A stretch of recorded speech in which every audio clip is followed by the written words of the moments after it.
have James moderating the event. Scott on board as well as Ben. And Aaron, Yeah, and Aaron, yeah. Thank you. Hey guys. So there's been a lot of discussion tonight about complicated things and good buzzwords. What portion of the room have spent more than 10, 20 hours researching around what utility or what interoperability means within inside the cryptocurrency or blockchain ecosystem? Hands up if you have. Okay, so we've got like 10, 20% of the room. These buzzwords are good and they do actually mean a lot for the technology, but digesting it to a personal level is pretty important within the technology. And so I'd love to open it up to the audience to see what questions you have. We have a bunch of interesting minds here. It's pretty rare to get in one place, so I'd love to hear questions. For like land chains, why use a land chain instead of a centralized database? What utility does it offer? Does that make sense? Yeah, for sure. So the question was, what utility does land chains offer? As opposed to a centralized database. Because if it's a private blockchain, what's the point? Sure. So it's a private blockchain, but the fundamental piece of that is it's running on a public blockchain. So it's a private blockchain that's like running on the infrastructure of the Wanchain public blockchain ecosystem. And then you can talk to Ethereum and Bitcoin. Correct. Yeah. So you now have private blockchain that can essentially leverage off of Ethereum, Bitcoin, other protocols. Next question. After all of that, there's not more than another question. I mean, I have some in my pocket, but I figured there would be more than that. Really? No one in the room? Can I ask a question to the audience? Oh, yeah. Oh, no, there we go. Go first. Okay. So Ben, you had lots of awesome, interesting things to say. I have a million questions I'll ask you afterwards, but just one to bring to the public forum. The concept of token velocity, where the token's either in the system for a long time or quickly used and disposed of. How does that relate to Nico? So I guess token velocity, if you have a high velocity, then the value of the token won't increase because it turns over very quickly. So having mechanics where a lot of that is tied up, whether it be through pre-buying utility or through staking of the masternodes, then acts to create I guess increase the value of the system overall. Because if the value of the token increases, but the utility is priced in fiat, then you need to be able to have it so that less tokens are used by each actor, so that you have more actors that are able to use those tokens. Does that answer your question? Yeah. I guess the question was how is Nico actually addressing that problem? So by having the staking requirements for the masternodes and designing the economics where we're targeting that 60% of the supply being staked.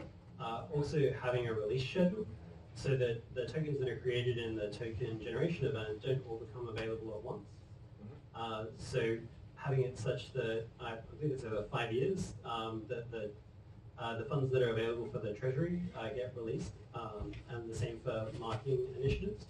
And for the team and advisors, so that that's over a longer period of time. Yeah. Yeah. Quick question to the crowd. Can I just get a bit of an understanding of who is actually building in blockchain? So who's actually coding and developing versus who has a sort of interest? So hands up, those who are actually coding, developing. I would like to. Like to, yep. Yep, that's great. Like to? Like to, yeah. Great. It's just really interesting. Invest a lot of money in Bitcoin. Yeah, yeah. Yeah, no, I just over the last couple of conferences I've asked a similar question, and approximately the same number of kind of hands go up.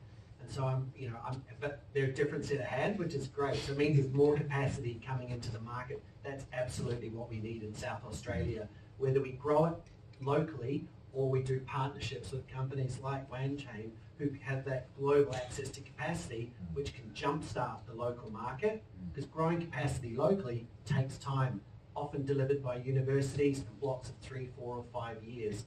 And I'm not sure if that's the right kind of velocity for us where we're at here economically. Yeah, I can comment a bit on that. So is that sort of on the, well, I guess show of hands, how many people have invested either some form of capital or their time in the blockchain market?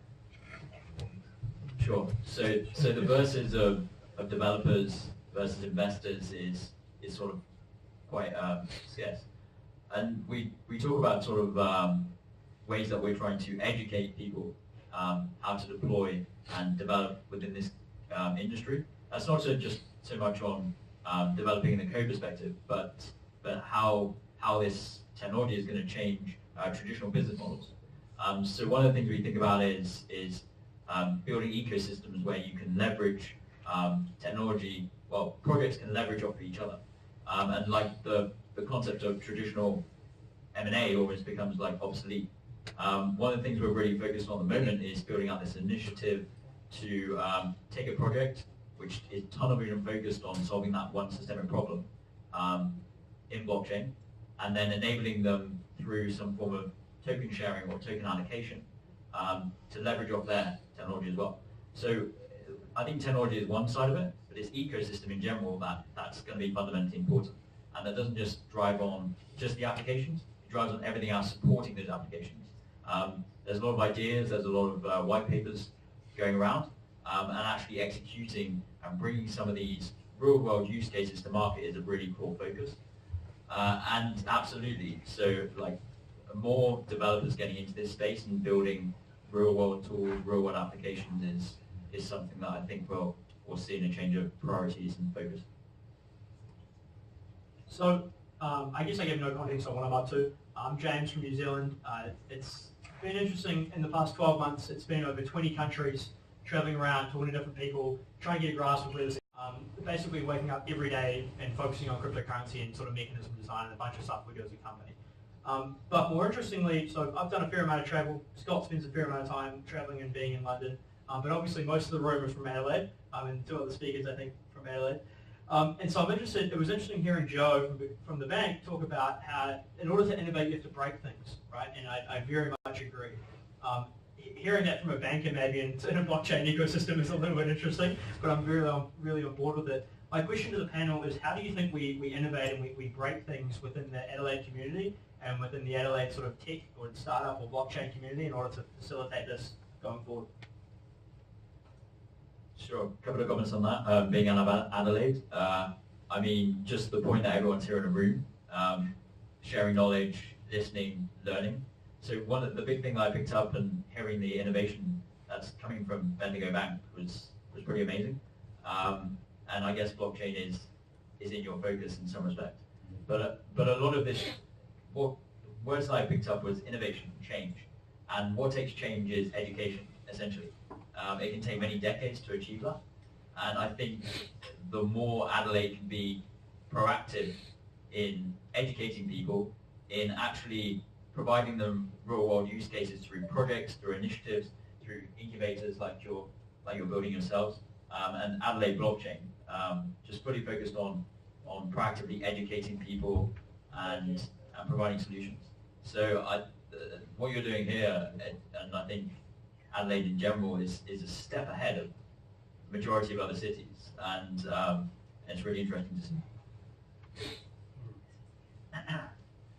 Yeah, for me, if I think about what I was trying to do in the public sector, because we had evidence to show that we had this kind of interesting landscape, but mostly skewed towards sort of foundational ICT, what I was trying to do through our government digital strategy was to kind of send a clear signal about where we were going, and then to work with, in particular, the public sector then, to rethink about how it spent its money in the market. So big companies tend to want to bucket things up because it's quite efficient to manage one contract rather than for a certain amount of money versus 57 tiny ones, because there's an administration overhead and you lose some scale. And what happens when the bigger companies in South Australia bucket everything up? Because most of the companies locally are in this sort of SME bracket, it's really hard for them to get a slice of the action, and money typically drives the markets. So the market, if there's a need somewhere, if money's being spent, that can create a pull, a draw.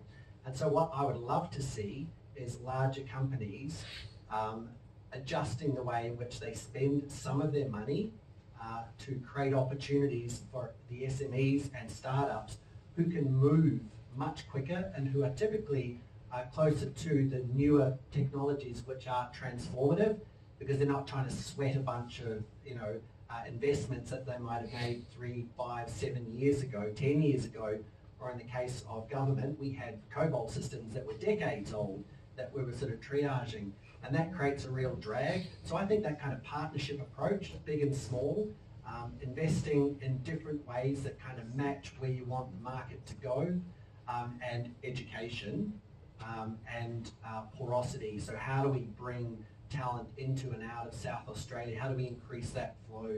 Because I think that'll help us to kind of grow the local pool faster than if we just tried to do it organically ourselves. So Miko runs labs. So for businesses that are looking to explore like how does digital identity apply to them, so we co-create a solution to a real world problem that they have. We try to publish as much of the work that we can as possible. But so I guess it's also important to understand like what the process for actually getting a pilot up and running is for different industries. So for example, the Commonwealth Bank, to run a pilot, not to push to production, but just to run a pilot with blockchain requires 68 different people internally to sign off. And so, yeah, every industry is different in terms of what their risk tolerance is. And so I guess engaging in a lot of those conversations to help those conversations happen faster. If we have any questions at any time, you can put your hand up. Yeah, there we go. See, just got into discussion going. The guy that stood up straight away. Yeah. Question? If we're heading towards a world in which potentially code is law, then the impact of bad code, bugs in smart contracts is really serious, much more serious than the impact of bugs in the web that we use today, which can be relatively easily fixed and patched. So what do you see as the landscape in terms of formal verification, code correctness, and then fixing stuff that inevitably goes wrong? Sure. So I guess my answer to that question is that in the land of smart contracts specifically, in the land of smart contracts, we're in a really, really early stage, right? We have seen them basically really only have adoption for 2 years, really maximum in terms of real world use case. My vision of the future of where smart contracts are going to be is they're going to be very plug and play. So you can have every different smart contract element you have, and a lawyer can, or anyone else can go through and put those elements together, which will help reduce that. But on the flip side of that argument, I would argue that actually that is one of the risks, right? So the downside of blockchain or smart contracts is that you can lose all of your money, right? And if I write the wrong, but not from an investment standpoint, right? But from a send it to the wrong address standpoint, it can go wrong, right? Absolutely. But the flip side to that is that you get ownership of your money, right? And so there certainly is issues with custodianship, and I think they're going to be worked out over the next 6 months. In the past 3 days, I've been pitched 4 different ideas on private key sharding, which is basically the idea that if you have your private key, your password to your money, that you can split that across a number of different places and hide it in a way that you're able to retain it, even if you forget your password or whatever. So I think that's a good answer to that question in terms of personal ownership of money. But you're right, there certainly is going to be a lot of risk associated with this industry. But that is just part of the parcel of being in an industry where you can actually own your money. When you're in Greece and you had all of your money in a bank account, in a Greek bank account, and you got 30% of it deleted because the Greek government are really bad at monetary policy, right? That's a downside of the current economic system, right? And the downside of the economic system that we're proposing is that if you write in the wrong address, you might get some money deleted. And so I guess that's 2 different answers from my perspective. My Sure. question was to James. So, is there any legislation which forces all these blockchain companies to audit their smart contracts? Like, would auditing them be an answer to it? Definitely not a lawyer. My lawyer has not on. But that's an interesting idea. I guess the question is that if anyone can put out code and anyone can contribute code, the whole point of this industry is that anyone should be able to do that, right? And maybe build that legislation and makes it a little bit harder. But certainly, if anyone else has an opinion. On legislation, I'm going to stay away from that. Yeah. No, I think going back to sort of code is law, and I guess legislation comes into that answer as well. we're sort of seeing now that the market's really dipped is projects having, well, projects which are looking to be sustainable in the future having a real different focus. Not so much on these different price fluctuations, but actually focusing on the longevity of this technology. And I think like it's so early days, and everyone here now is an early adopter by a significant amount. And where we're going to be in 5 years' time, 10 years' time, 20 years' time is going to be fundamentally different. So just going back to, I guess, why we're trying to solve the problem of interoperability is because it doesn't really matter what blockchain there is. Like now, it's Ethereum and Bitcoin that have the largest market share. And there's certain blockchains that are really great at solving one problem: privacy, scalability, etc. And those blockchains, they completely might be different in the future to come. There might be some better solution. But really, if you're creating a framework that it doesn't matter what blockchain you're connecting, that's really solving one problem there. Back to coded law. Essentially, with that framework comes building ecosystems. With those protocols comes building ecosystems. And what we're seeing is you now have a collective group of minds that are working on an open source piece of code and really owning that themselves, coming in and sharing knowledge, picking up bugs and discrepancies, etc., and fixing those. Obviously, there's going to be bad actors, as there is with any ecosystem, but you're sort of seeing this ecosystem now where minds and industry expertise are collectively coming together and solving problems in themselves. So I think that stems into one of the problems that they're solving. What do you mean Ripple? Ripple's bad. Well, what do I think of Ripple? It's what they're focused on is doing interesting things. And again, I mean, as I said, like just building a framework where leveraging off of something that they're really focused on, it doesn't really matter what blockchain it is. That's kind of our focus from that perspective. So just with the coder's law, so that's something that can be addressed in a couple of ways. So you can split your smart contract into 3 parts. One is the governance portion, which is used for upgrading the functionality. One is the resolver, which basically has very little code in it, but that's what you point to access the functionality. And then the third part is the actual functionality itself. So if you do have a bug and you need to upgrade the underlying logic, then that can be done through the governance mechanism. So that's one way to mitigate that risk. Another is by having a mechanism for changing the rules that has a time threshold associated with it. So after a certain number of blocks, it's no longer accessible. So, if you created CryptoKitties and you were DDoSing the Ethereum network, being able to actually pause that contract. And I guess the third is you can actually fork the contract, fork the network itself if it no longer suits your purposes. Or if, there is a large theft, like, how you have Ethereum Classic and Ethereum.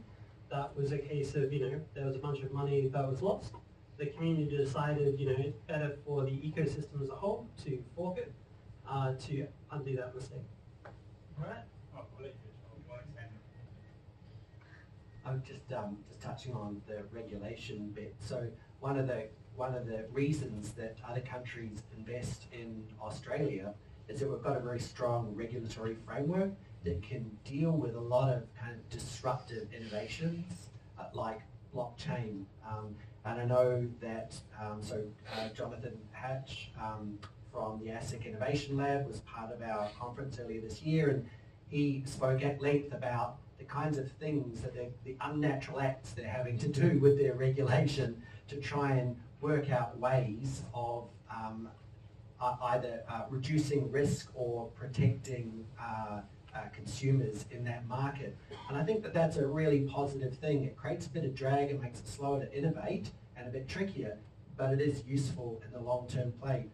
Where that all falls apart is when you're talking about something like blockchain. So many of them are just global by birth. And so regulation tends to stop, maybe 100 kilometers offshore or whatever that, distance is. After that, there's entirely different operating rules at play. And so ultimately it depends on whether you're founding a business, whether you're investing, or where you're doing that in the world. And you'll be subject to a myriad, like a patchwork, a constellation of regulations. So it is quite a tricky space, and I think some of that will probably have to be dealt with at a global level, and God knows how long that'll take. Right at the back.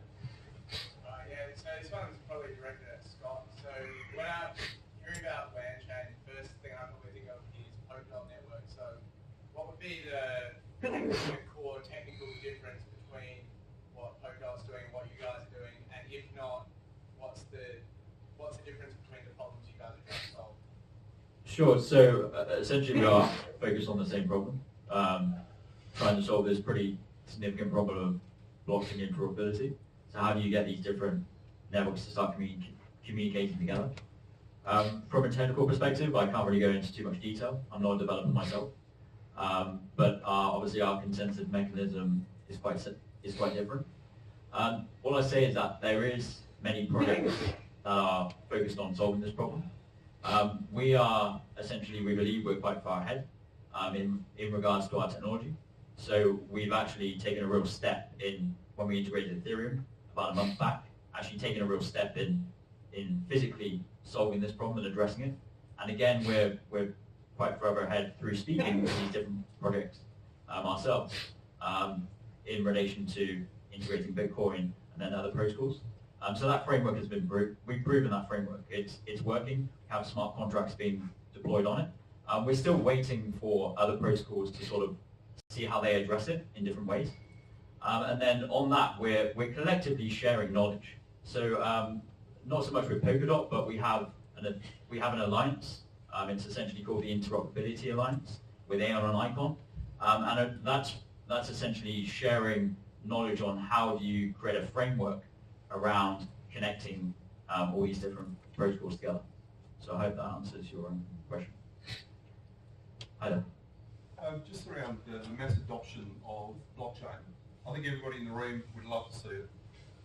Talking about interoperability, we talk about amplifying a bad contract from one chain through an interoperable pointing to another. So we're amplifying the risk from an end-to-end perspective around a transactional decision previously made within another chain through to another platform.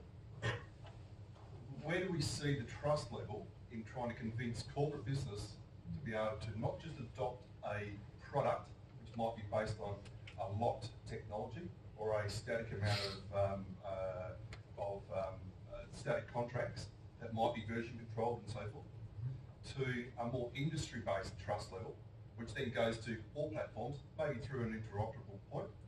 But how do you see that going? And how do you see that evolving over time? Because there's a fundamental trust problem if somebody has written a bad contract and people are acting on it from one platform to another, and it only amplifies that because now you've no longer got the visibility of the previous bad contract as it transitions through an interoperable point. Sure, great question. That's a hell of a question. Yeah, great question.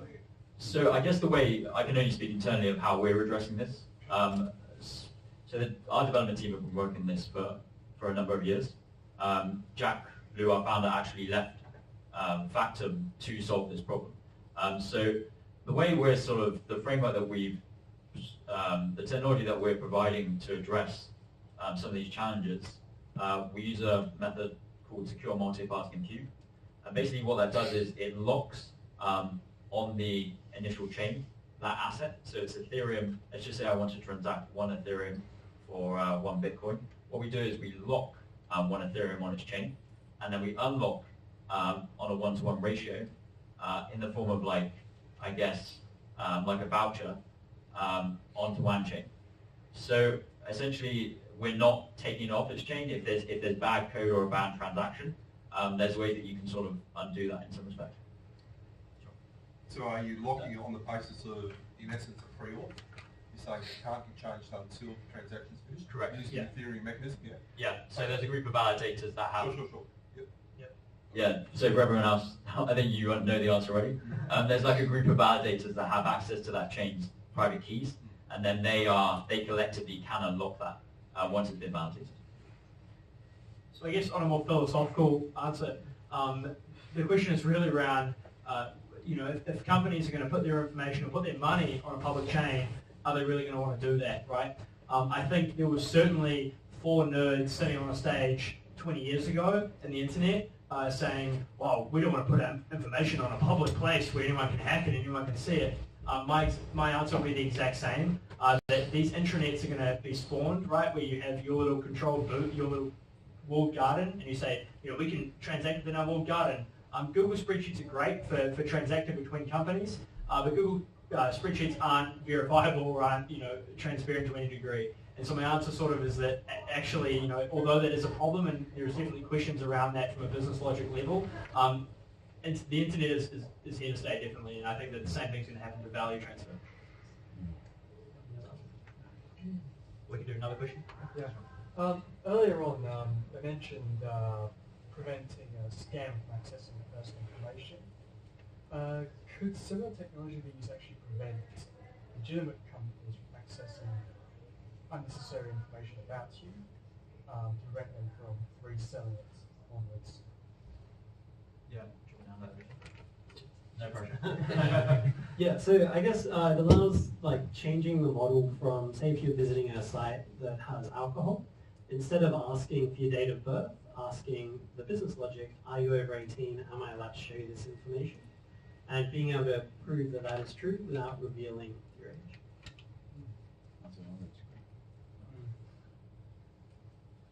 Hey.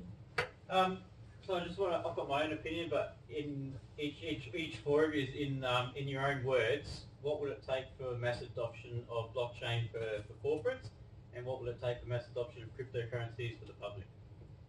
In your own words.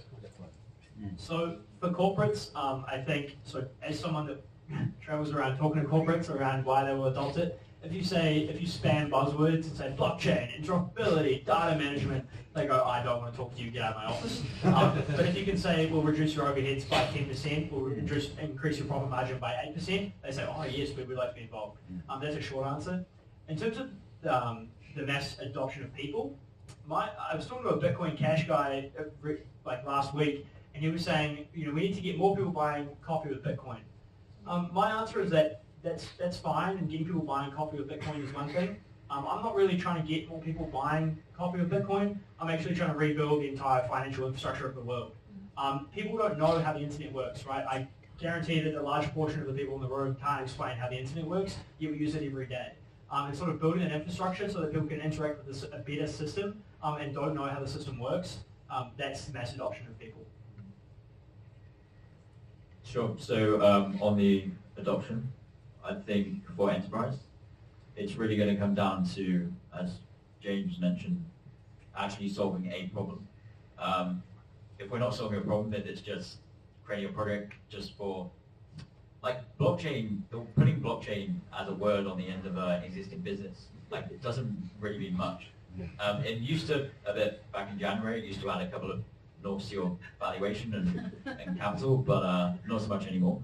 And I think it just goes back to what companies and projects and companies themselves should just be focused on. It's the fundamental thing you're trying to solve for your customer base, and where your focus actually is. If it's on that small increase in price or investment per se in itself, that's not really the focus. So is it enterprise? Are they going to adopt blockchain because it's a cost saver for them in some respect? Is it going to give advantages to their own existing customer base? Is it going to give advantages internally? Is there going to be advantages on supply chain management, etc.? How we distribute healthcare patient records. Enabling, we're seeing with GDPR, this new era of owning your own data.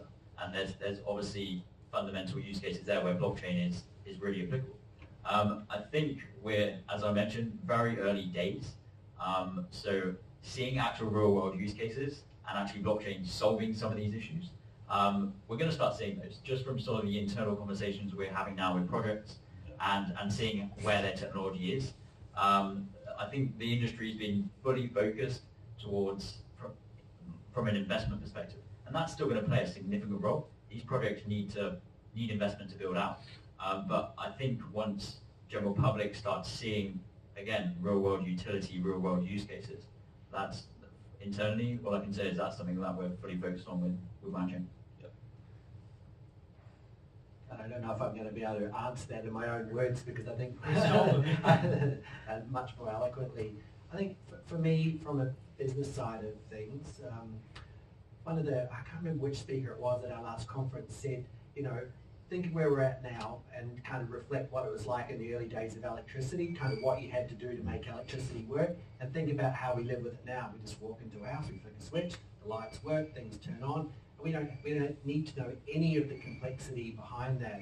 And I think that that kind of maturity will contribute to mass adoption. It's the typical sort of adoption wave. There's a lot of pain for those earlier on, the early adopters, but there is typically competitive advantage if they can make it work. But the kind of mainstream adoption is when it gets really, really easy, when you can just build across the top of something that takes away all of the complexity. And I think in South Australia we're quite risk averse in a business sense, so I think more sort of relevant use cases that people can kind of connect with from a business perspective in business language, so not tech language, I think would also be really interesting and shift the needle a bit. From a kind of sort of crypto, sort of personal, you know, sort of consumer adoption, I guess when it's easier and perhaps provides more utility than cash or cards. And I think that'll be a bit tricky. It may well replace what's underneath those, so people might still tap on and tap off and that sort of thing, but I think blockchain probably has a better shot at kind of replacing what's underneath rather than replacing what people see and feel.